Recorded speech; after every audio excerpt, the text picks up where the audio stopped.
Y hubo gente que me preguntaba, Diana, pero bueno, vos decís que hagamos un balance del año, que recapitulemos este, o revisemos nuestro año. Bueno, a ver, ¿qué nos podés proponer?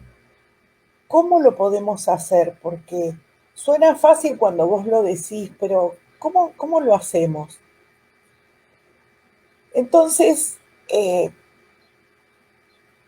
me puse a pensar y le pedí a Dios que de alguna manera me ayudara a compartir con ustedes cómo aprendí a hacerlo yo en mi vida, ¿no? Y les voy a compartir un poco cómo es que hago los balances de los años. Esto es algo que aprendí hace mucho y lo hago rigurosamente todos los años.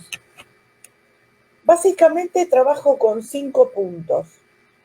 El primer punto es, y te invito si querés tomar nota de esto para que lo guardes y que vos después elijas tu propio camino, ¿no? Pero el primer punto es escribir cuáles fueron los logros. Yo empiezo siempre por aquello que fue importante. ¿Cuáles fueron los logros? Los grandes y los chiquitos.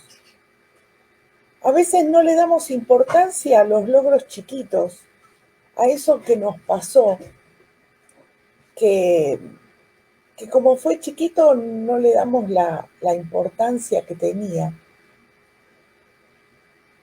Yo me acostumbré a ir llevando un cuaderno no es una agenda, es un cuaderno de reflexiones eh, personales, un cuaderno de bitácora espiritual, decía el profesor que me enseñó a hacerlo, como un cuaderno de registro. Y cuando me pasa algo interesante, lo anoto, pongo la fecha y lo pongo. Y esto me ha permitido poder recuperar en el año aquellas cosas, situaciones, momentos, a veces en oración, a veces algo que me dijo, que fue chiquitito, pero que si yo los empiezo a juntar, empiezo a darme cuenta que eran un montón. Entonces, te invito a que si no lo hiciste hasta ahora, el año que viene lo empieces a hacer. Empezá a anotar en un lugar fijo, por eso digo un cuaderno porque no se pierden las hojas, los logros, aquello que para vos fue un logro, eso que te propusiste y lo conseguiste, eso que lo obtuviste y no lo tenías claro, pero ha sido un logro, grande o chiquito.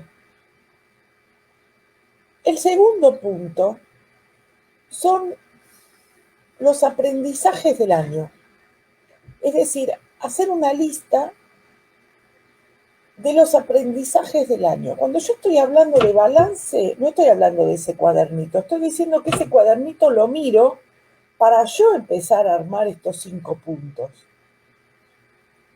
Entonces hago un listado de qué aprendí este año, qué aprendí de las situaciones positivas, pero qué aprendí también de los desafíos y qué aprendí de los problemas.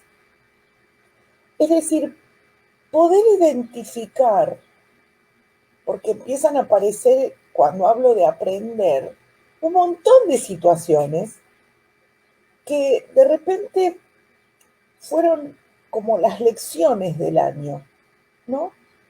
¿Qué me pasó frente a esta situación? Aquellas que fueron inesperadas, porque son las que me sorprendieron, son esas que yo no... Les cuento una de las que yo anoté. Para mí fue sorprendente que no me angustié en ningún momento por estar encerrada. A mí yo no viví la angustia del encierro en este 2020 de cuarentena. Nunca tuve la sensación de tener que salir. Nunca me sentí acorralada. Y para mí fue un aprendizaje, porque de alguna manera sentí que o pude percibir, pude reconocer, no es que lo sentí con el cuerpo, es como que me di cuenta que esta sensación era una sensación para la cual Dios me había preparado y sin quererlo pude sostener a los que estaban a mi alrededor que sí les empezó a angustiar la sensación de encierro. Y esto parece una cosa eh, menor, pero no fue menor. Yo pude agradecerle a Dios haberme preparado, porque pude hablar con mucha gente sobre el encierro. Y hubo gente que realmente no soportaba el encierro. Necesitaba salir a pesar de los riesgos, a pesar de los no, a pesar...